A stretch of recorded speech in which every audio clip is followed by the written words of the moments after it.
মাননীয় সদস্যবৃন্দ, এই সংসদ হাঁটি হাঁটি পা পা করে এগিয়ে চলেছে দৃঢ়তার সাথে। আপনাদের সহযোগিতার জন্য ধন্যবাদ।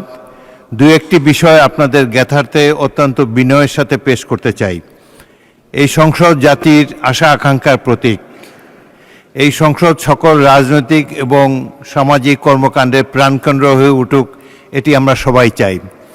একটি জাতীয় সংসদ এগিয়ে যেতে পারে তার ডিগনিটি বজায় রেখে, মর্যাদা বজায় রেখে, যেটি নির্ভর করে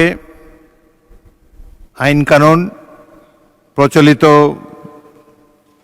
বিধিবিধান এবং রেওয়াজের উপরে। কিছু কিছু ব্যত্যয় আমি দুঃখের সাথে লক্ষ্য করেছি, ভেবেছি এটা বোধহয় কমে যাবে। তার দু একটি অত্যন্ত বিনীতভাবে আপনাদের সামনে উপস্থাপন করতে চাই। সংসদ গ্যালারিতে কেউ আপনাদের পরিচিত জন বা অন্য পরিচিত কেউ থাকলে তাকে উদ্দেশ্য করে কোনো বক্তব্য রাখা যায় না, এটাই সংসদের রেওয়াজ। আজকে দেখলাম দুজন সদস্য দর্শক গ্যালারিতে উপবিষ্ট ব্যক্তিদের সাথে হ্যান্ডশেক করছেন, এটি একেবারেই অনভিপ্রেত। তারপর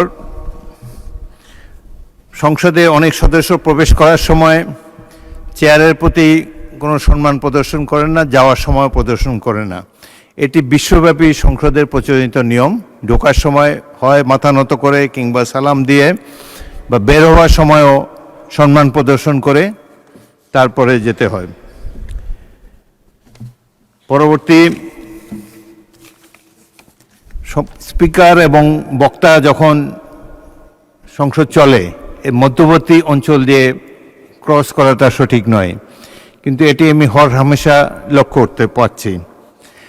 অনেক সদস্য সংসদে টেলিফোনে কথাবার্তা বলেন, কেউ কেউ আবার টেলিফোনটিকে এইভাবে ঢেকে কথা বলেন।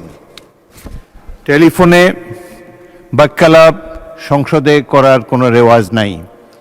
আপনাদের টেলিফোনটা দয়া করে মিউট করে রাখবেন। যদি একান্তই কথা বলার প্রয়োজন হয় লবিতে গিয়ে কথা বলেন।